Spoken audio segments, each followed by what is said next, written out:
지하. 자, 신경치료에 대해서 이야기를 해보죠. 자, 첫 번째, 신경치료의 역사에 대해서 이야기를 해보면 중세 때에는 깊은 충치 때문에 치아가 아프거나 또는 치아 겉은 멀쩡한데 치아 내부 신경이 충격받아서 죽었을 경우에 치아를 뺐어요, 무조건. 왜냐면 치아를 살릴 수 있는 방법이 없었잖아요. 그래서 뺐는데 현대에 와서 거의 100년도 안 된 것 같은데 신경치료라는 기술이 나와서 여러분 치아를 살릴 수 있게 된 거죠. 참으로 다행하고도 위대한 치료죠. 그 다음 두 번째, 신경치료는 신경 제거 수술이죠. 신경치료라고 해서 신경에다가 어떤 거를 하고 막 살리고 보완하는 게 아니라 신경 자체를 다 없애는 거예요. 네, 신경 제거 수술이죠.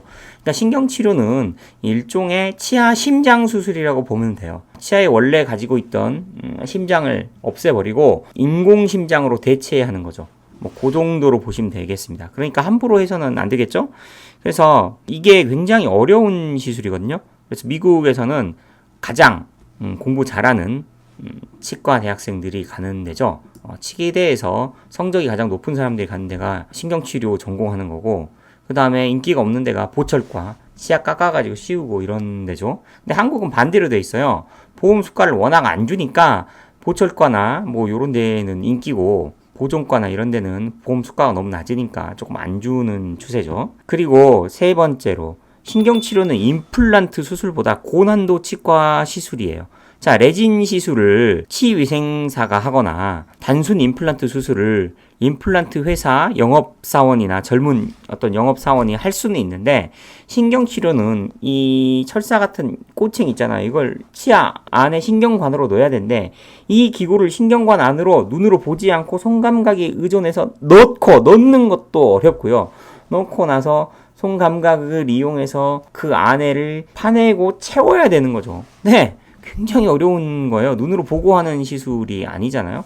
그래서 굉장히 어려운 건데, 이거를 갖다가 한국 기준으로는 3금관 기준으로 한 70만 원은 받아야 되고, 이제 미국 같은 데는 신경치료 보험 수가를 한 120만 원, 한 150만 원씩 받죠. 그래서 치과에서 신경치료 전공한 사람들이 신경치료를 전문으로 하는 병원을 무슨 엠파이어 스테이트 빌딩 60 몇 층에 막 세우고 그것만 한다던가. 왜냐면 그게 충분한 수익이 나오니까. 한국은 수익이 안 나오죠. 70만 원 받아야 될 거 16만 원 정도만 받으라고 국가에서 강제로 하고, 거기서 본인 부담금 한 30%니까 한 4만 한 8천 원 정도 본인 부담금 내잖아요. 그래서 치과 의사들이 어떻게 영업을 하느냐? 본인 부담금, 이건 불법인데 그렇게 하는 시골에 있는 데도 많죠. 신경치료비 본인 부담금 안 받을 테니까 신경치료 하러 와라. 왜?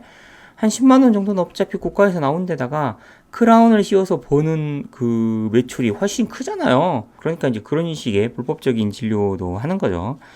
그래서 네 번째, 신경치료 저수가가 심각합니다. 네? 우리나라 국민소득이 3만 5천 불이고 캐나다나 이런 데가 한 4만 5천 불?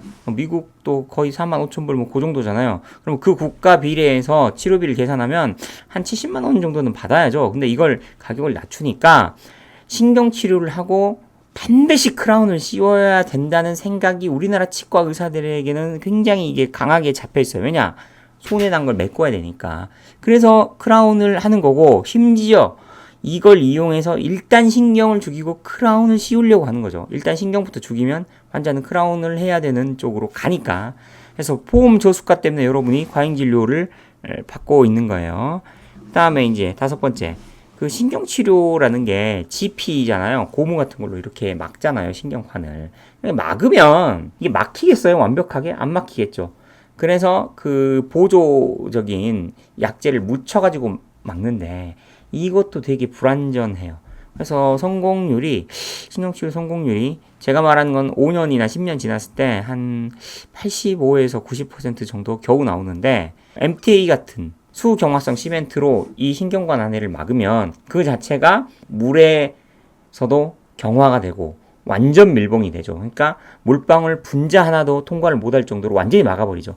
그래서 MTA 신경치료가 가장 완벽한 재료예요. 그럼 이런 멍청한 소리를 해요, 지구인들은. 제거가 가능한 재료를 써야 되지 않냐.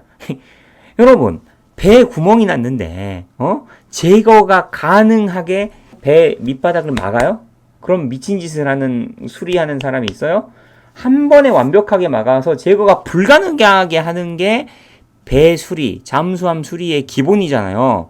치과 신경치료도 마찬가지예요. 한 번에 완벽하게 막아서 제거가 불가능하게 막아야지 다음에 손을 안 댈 거 아니에요. 신경치료를 뭐 2회, 3회 할수록 치아 신경관 내부가 약해지고 치아는 더 잘 부러지고 더 큰 문제가 생기는 거예요. 그러니까 멍청한 소리 하지 말고 그냥 MTA 하면 되고, 제가 신경치료 01강 영상에 올려놓은 것처럼 신경치료 자체를 안 하면 돼요. 어떻게 하면 돼요? 교합을 잘 맞추면 됩니다. 어려서 치아 교정하시고 교합 조정하면 피할 수 있습니다. 이만 마칠게요.